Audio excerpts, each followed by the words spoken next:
Magandang araw po sa mga kapatid ko kay Kristo. Kumusta po kayo dyan?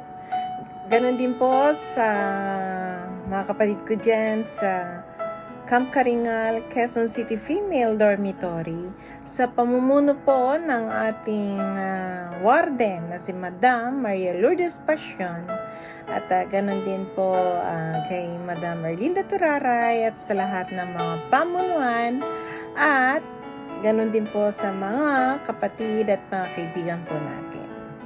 Welcome po sa ating virtual preaching na pinamagatang Beware of False Preaching and False Teaching. Okay? Ito po ay makikita sa Revelation 2, verses 12 to 17. At ayan niyo pong basahin ko sa inyo ang mensahe para sa iglesia sa Pergamo. Isulat mo sa anghel ng iglesia sa Pergamo. Ito ang ipinapasabi ng may hawak ng matalas na tabak na sa magkabilay may talim. Nalalaman ko kung saan ka nakatira, sa lugar na pinaghaharian ni Satanas, ngunit nananatili kang tapat sa akin. Hindi mo tinalikuran ang iyong pananampalataya sa akin, kahit noong si Antipas na tapat kong lingkod ay patayin diyan sa kalagitnaan ninyo sa bayang tinitirhan ni Satanas. Subalit, may hinanakita ko sa iyo. May ilan sa inyo na sumusunod sa katuruan ni Balaam na nagturo kay Balak upang mahikayat ang mga Israelita na magkasala. Kaya't kumain sila ng mga pagkain nihandog sa mga Diyos-Diyosan at nakiapid. May ilan din sa inyong sumusunod sa katuroan ng mga Nicolaita. Kaya't magsisi na kayo't talikuran ang inyong mga kasalanan. Kung hindi, pupunta ako dyan sa lalong madaling panahon at pupuksain ko ang mga taong iyon sa pamamagitan ng tabak na lumalabas sa aking bibig. Ang lahat ng may pandinig ay makinig sa sinasabi ng Espiritu sa mga iglesia. Ang magtatagumpay ay bibigyan ko ng nakatagong mana. Bibigyan ko rin siya ng batong puti na kinasusulatan ng isang bagong pangalan na walang sino mang nakakaalam maliban sa tatanggap niya. Pinagpala na po ang lahat ng mga nakarinig ng skripturang ito. Okay. So, ito po ay sa pahayag, no? Or revelation sa Pergamo. Okay? Ang revelation po ay ang mangyayari sa darating, no? May prophecy na po at ang sabi nga ay sa Revelation 1, mapalad ang bumabasa, nakikinig at sumusunod dito, no?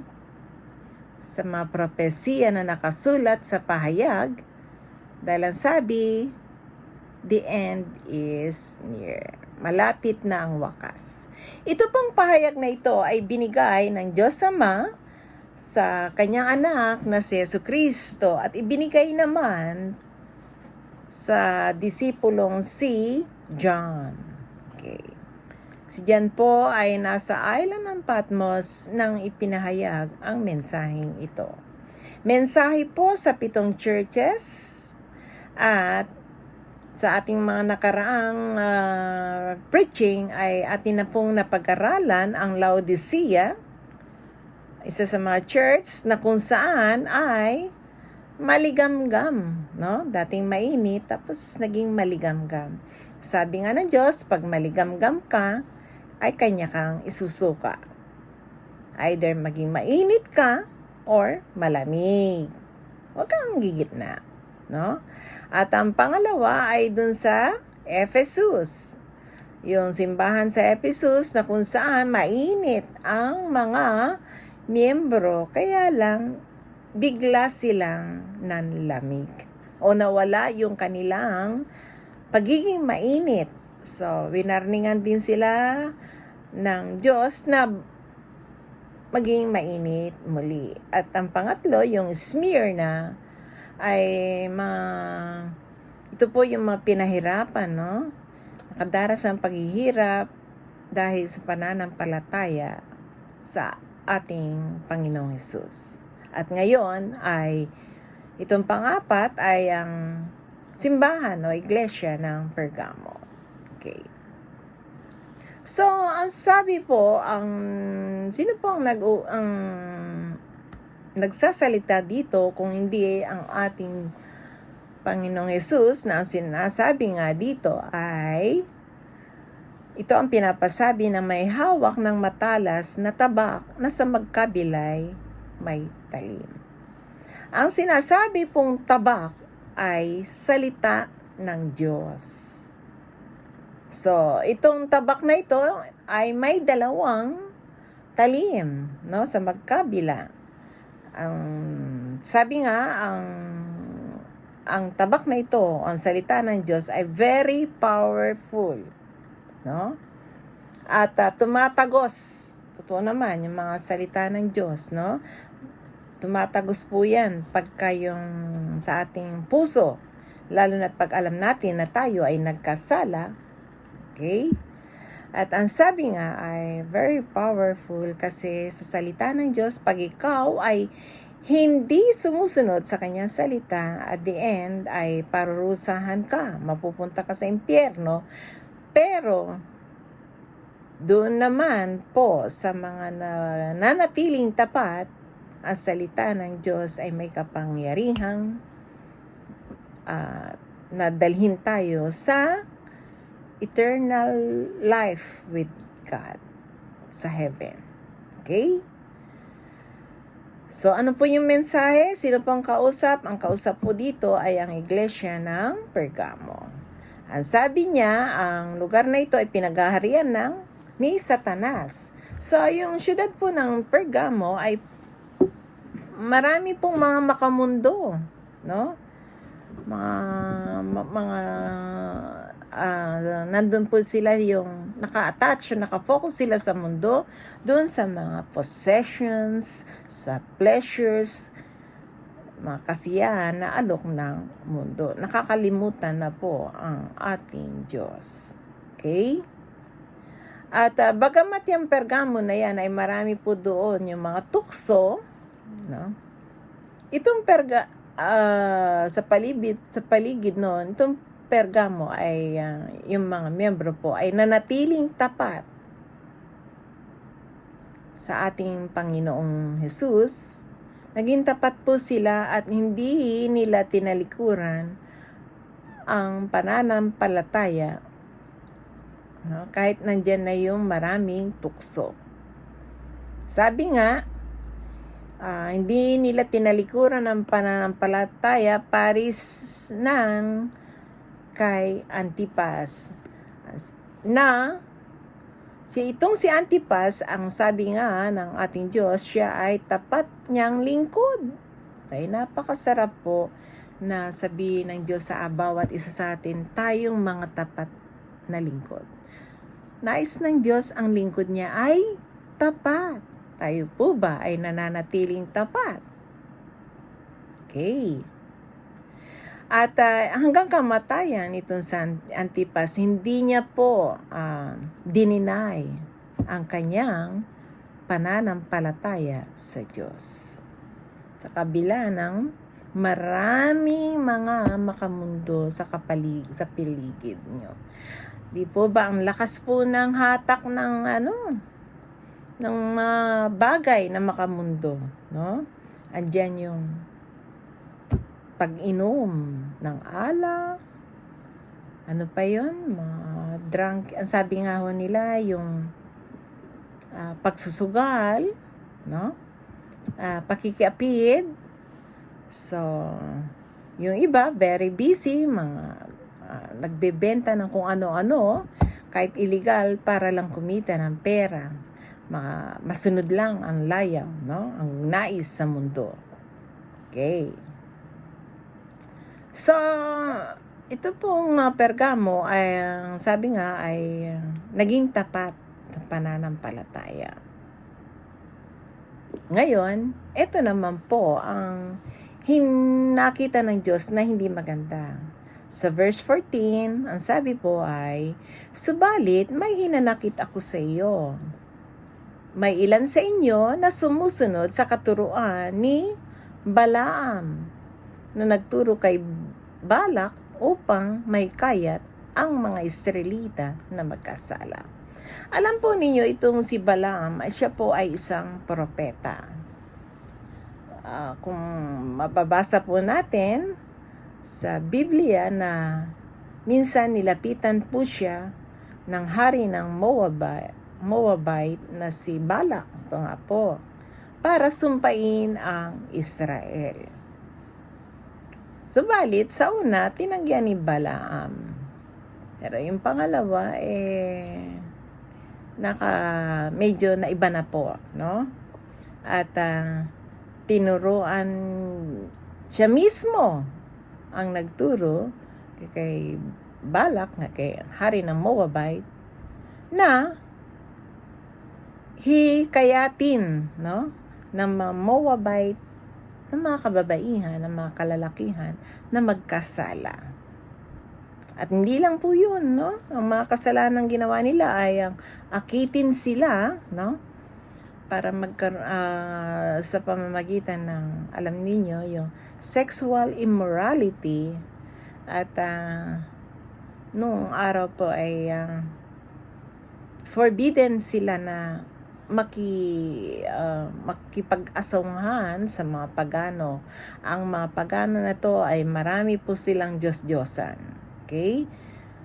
At hindi lang po yun, kumain din sila ng mga handog sa mga Diyos-Diyosan nito, bagay na pinagbabawal po ng ating Diyos. Okay. At may ilan din na sumusunod sa katuruan ng mga Nicolaita. Ganon din po ito, itong mga Nicolaita na ito, nandun din po sila sa mga sexual immoralities, no? At iba pa. Okay? Alam po ninyo, sabi nga, itong church na ito, inalaw po nila yung participation ng mga worldly teachers or preacher. Parang si Balaam. Okay. Kaya yung pong church na yan ay naghalo po yung mga true believers at yung mga hindi tunay na mananampalataya. Ang sabi nga po nila ay itong mga non-believers, tinanggap nila sa church, they were baptized kahit na hindi naman po sila totoong nagsisisi sa kanilang mga kasalanan. Alam po ninyo, ang tunay na pagsisisi sa Diyos at handang talikuran ang lahat ng mga makamundong gawain, yan po ang tunay na mga mananampalataya na humihingi ng kapatawaran sa Diyos. At marami po ang sabi nga ay makamundo na haluan. Nandiyan na umaattend po sila ng church, kaya lang po ang kanilang pamumuhay ay makamundo. Marami po yan. Di po ba? Marami sa atin na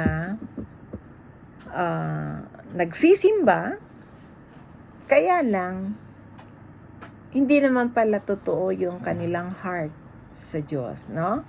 Pagkatapos niyan, balik na naman sila doon sa dating gawa nila. Yung mga makamundo, hindi nila maiwanan.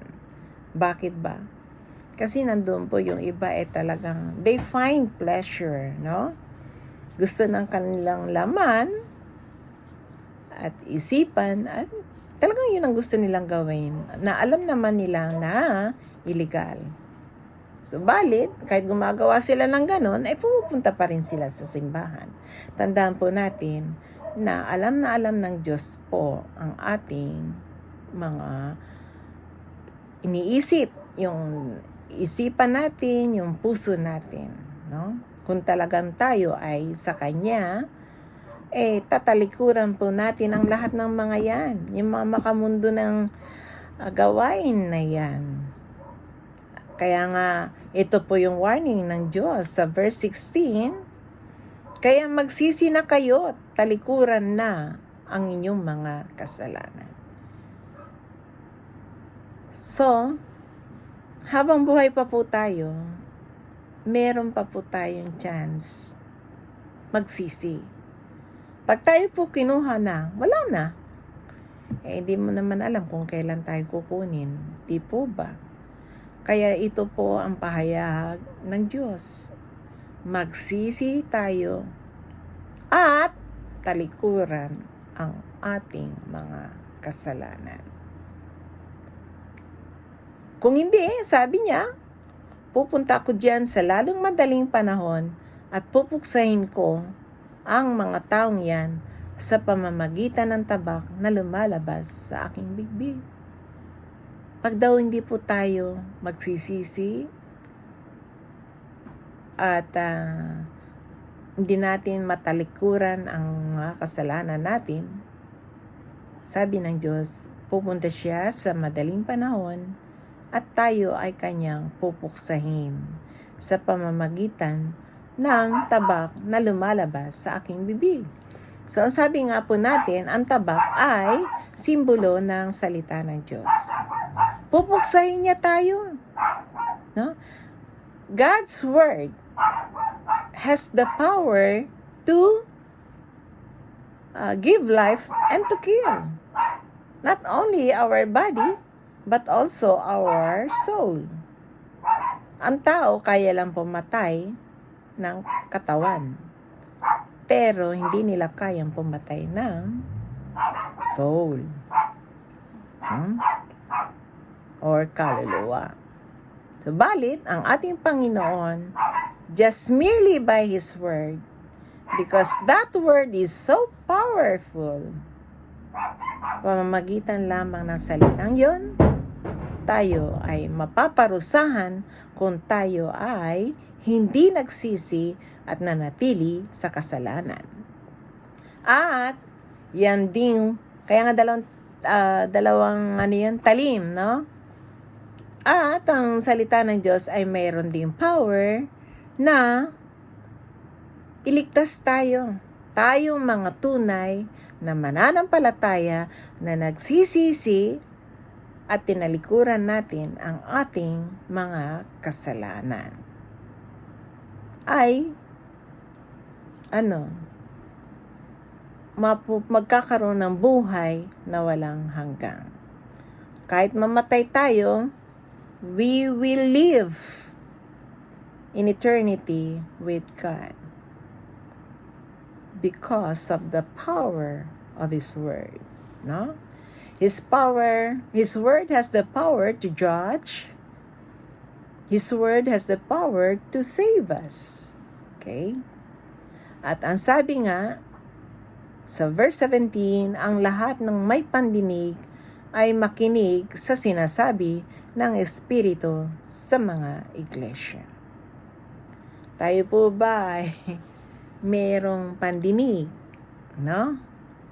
Kailangan natin makinig. Dahil pag hindi ka makikinig, alam mo na.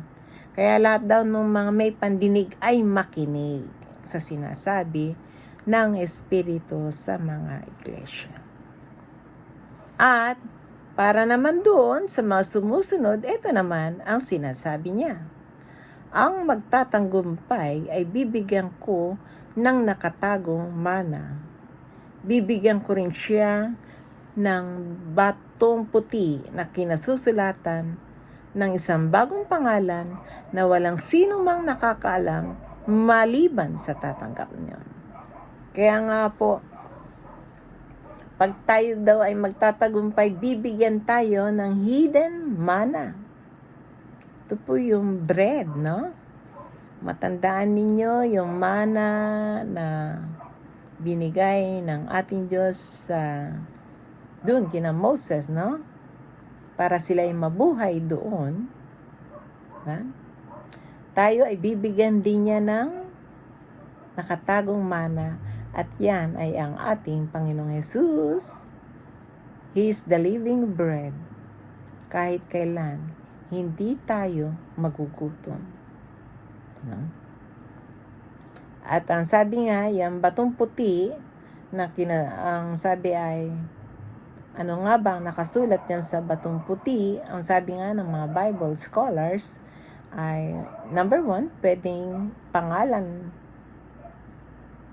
natin ang nakasulat doon. Yan ang passes natin para tayo makapunta sa langit. O dili kaya ay ang nakasulat doon ang pangalan ng ating Panginoong Yesus. No?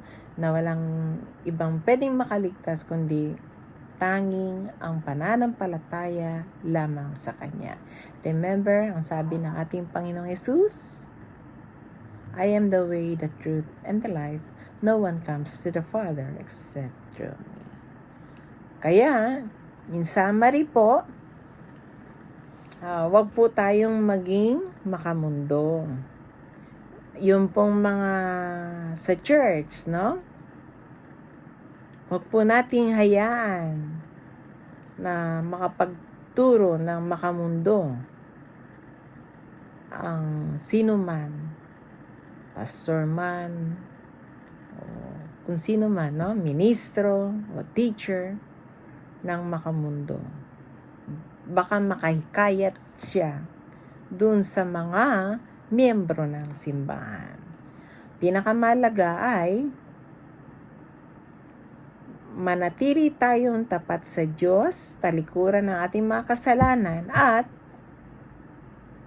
yaong mga patuloy na gumagawa ng kasalanan ay hikayatin natin na makinig sa mensahe ng Diyos na ito na kailangan magsisi na at talikuran ng kasalanan. Dahil kung hindi ay mapupunta po siya sa impyerno. Napakahalaga na mapunta tayo sa kalangitan, sa buhay na walang hanggan. Ang buhay dito ay pansamantala lamang, at talikuran na po natin ang lahat ng mga masasama.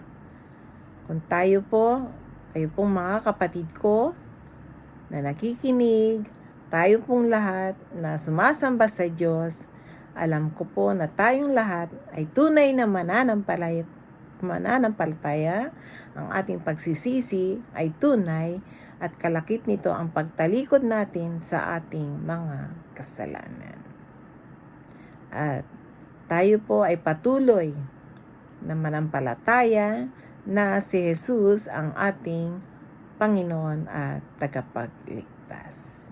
Para doon po sa mga hindi pa tumatanggap sa ating Panginoong Jesus bilang Panginoon at tagapagligtas, nais ko pong sumunod po kayo sa panalangin na ito. Arinin yung panalangin ninyo ito. O Amang Diyos namin sa langit, maraming pong salamat sa lahat ng inyong pagpapala sa amin, at ako po ay narito, lumalapit sa inyo, isang makasalanan, na amin ko po na ako'y nagkasala.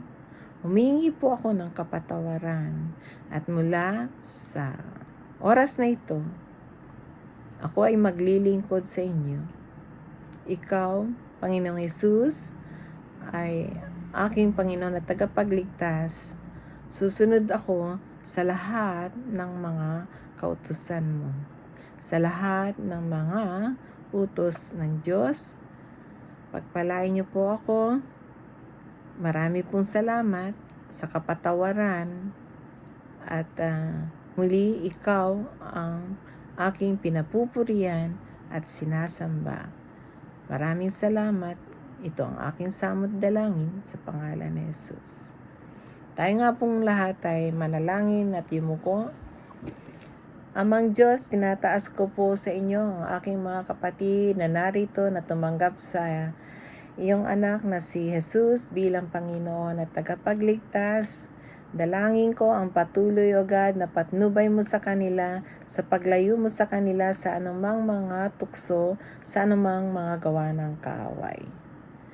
Patuloy, O God, na mag-alab sa kanilang puso ang pag-aaral ng iyong mga salita at dalangin ko, Lord, na pagalingin mo ang sinumang may mga karamdaman, O God. Ikaw ang dakilang manggagamot.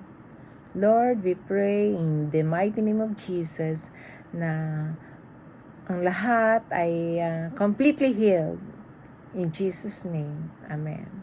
Dalangin ko rin po ang kalakasan sa kanila, Panginoon, at katagumpayan ng kanilang mga kaso na makalabas sila at makapiling ang kanilang mga mahal sa buhay at sila'y maglingkod sa iyo. Patuloy silang mag-aral sila ng iyong mga salita, Lord, at maisa buhay ito at maipangaral din nila sa iba pang mga kapatiran na hindi pa nakakakilala.